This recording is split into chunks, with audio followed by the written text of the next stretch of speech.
बिस्मिल्लाहिर्रहमानिर्रहीम अस्सलाम वालेकुम दोस्तों, तुसी वेखदे पियो लतीफ़ एनिमल टीवी ते मैं तुहाडा मेज़बान मुहम्मद अवैस।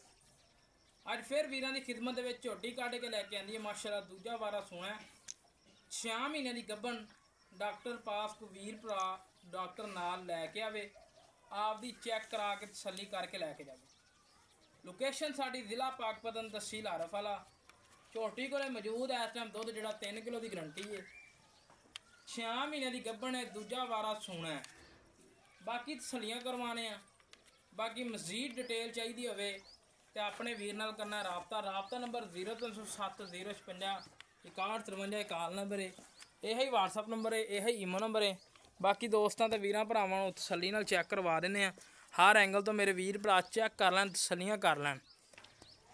सब तो पहला मेरे वीर भरावां ने झोटी का पुट्ठा चैक करना है, झोटी नूं खुड्डा चैक करना। माशाअल्लाह फुट चैड़ा, हड्डी एक चगाठा चैक करना। माशाअल्लाह झोटी का झोटी नूं कमाल है माशाअल्लाह।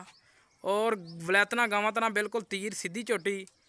झोटी की नस्लजात मेरे वीरां भरावां दे सामने है, कैमरे की अख दे विच। झोटी नूं पढ़ना मेरे वीर भरा जिहड़े नीली नाल शौक करन वाले ने, उन्हां वास्ते अज वाली वीडियो है। बाकी गल्लां बातां नाल नहीं, रोग दा मोट दा थाने।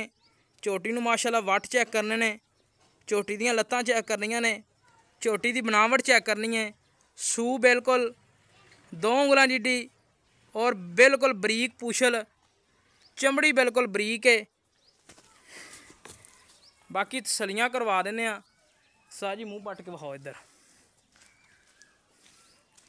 झोटी नूं चूर कुंडा सिंह, कट काली एक रंग की झोटी है माशाअल्लाह।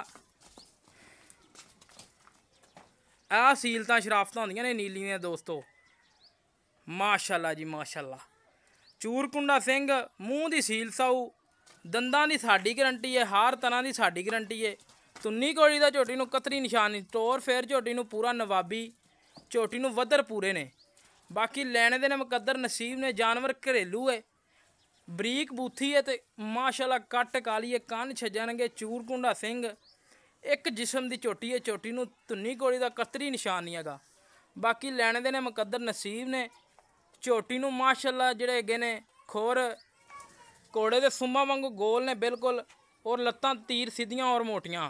वक्खी छोटी, झोटी नूं पछम चैक करनी, 4 इंची पछम उत्ते माशाअल्लाह झोटी दे। बाकी कमाल झोटी है।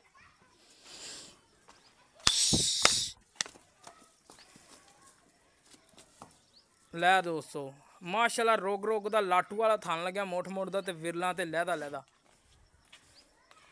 भाई दुध किन्ना दे कोले? 3 किलो गारंटी शुदा। ते गब्बन किन्ने महीने दी? 6 महीने दी गब्बन। इधर आओ हाँ अगे। सब तो पहला अपना नाम दसो हाँ। मुहम्मद फयाज। भाई फयाज, गल्लां करनियां खरियां ते सच्चियां जी। ये ना होवे कि आपां गल्लां हुण कर लईए ते वीडियो दे विच अपनी रिकॉर्डिंग होई जांदी ते आवाज़ सुनी जांदी है जी। ते 6 महीने दी गब्बन है झोटी अपनी, ते दुध 3 किलो है, गारंटी शुदा। कोई वीर भरा मौके ते आवे, डॉक्टर पास करे लियान के, वेली निकले ते आन जान दा खर्चा कराया तेरे पल्ले, ठीक हो गया। थाना च वाधा घाटा होया वो भी तेरे पल्ले होना, ठीक है। मुल कर छोटा जो आप फाइनल लेना है 4.5 लाख। 4.5 लाख। 4.5 लाख च प्यार मुहब्बत कमी पेशी कोई नहीं जी। पक्कियां गल्लां दस, अज देन लैन वालियां गल्लां, आपां लम्मियां चौड़ियां गल्लां नहीं करनी। 4,20,000 च कोई प्यार मुहब्बत कमी पेशी ये 2,000 4,000 दी हो सकदी है। 15 कार पक्का यार, चलो 15 कर दो। लै दोस्तों 4,15,000 रुपया डिमांड है। वारा किनवा सुंदी पी? दूजा जी, दूजा वारा सुंदी पी। बाकी पिछले सूए माशाअल्लाह दुध किन्ना कर दी रही? 16 किलो। 16 लीटर। अच्छा, तो उदों भी तू दसदा पैसी वेचदा सी मैं? हाँ जी। उदों किन्ना मुल लग्या सी झोटी? 9 लाख रुपया। 9 लाख रुपये। चंगा वकदी माशाअल्लाह। गिट टुरन नहीं होता जी माज को। टुरन नहीं होता? हाँ जी। ठीक होगा। ये राखू है तो घर दी है? हाँ जी। व्यापार लैन च तो नहीं? नहीं जी नहीं। लै दोस्तों मेरे जिम्मे जड़ियां गल्लां सी मैं तुहानूं दस दित्तियां ने। 6 महीने की गब्बन, डॉक्टर पास है, 3 किलो दुध दे। कट्टी पहाड़े ते मिलदी या टीके ते? पहाड़े ते। हाँ जी। अच्छा, ਉਹ ਕੱਟੀ ਹੈ ਦੂਜੇ ਸੂਏ ਦੀ, ਐਵੇਂ ਗੱਲ ਹੈ जी। ਉਰਲੀ ਕਾਲੀ ਕੱਟ ਜਿਹੜੀ जी। ਲੈ ਦੋਸਤੋ ਕਾਲੀ ਕੱਟ ਮਗਰ ਕੱਟੀ, ਲੇਕਿਨ ਕੱਟੀ ਨਹੀਂ ਦੇਣੀ, ਐਵੇਂ ਗੱਲ ਹੈ जी। ਠੀਕ ਹੋ ਗਿਆ। ਲੈ ਦੋਸਤੋ ਕਿਸੇ ਵੀਰ ਭਰਾ ਨੂੰ ਝੋਟੀ ਚੰਗੀ ਲੱਗੇ ਤੇ ਆਪਣੇ ਵੀਰ ਨਾਲ ਕਰਨਾ ਰਾਬਤਾ ਨੰਬਰ 0307 056 6153 ਕਾਲ ਨੰਬਰ ਹੈ, WhatsApp ਨੰਬਰ ਹੈ, ਈਮੋ ਨੰਬਰ ਹੈ, ਇਸੇ ਤਰ੍ਹਾਂ ਆਪਣੇ ਮੇਜ਼ਬਾਨ ਨੂੰ ਦਿਓ ਇਜਾਜ਼ਤ। ਪਾਕਿਸਤਾਨ ਅਲਾ ਨਿਗਬਾਨ।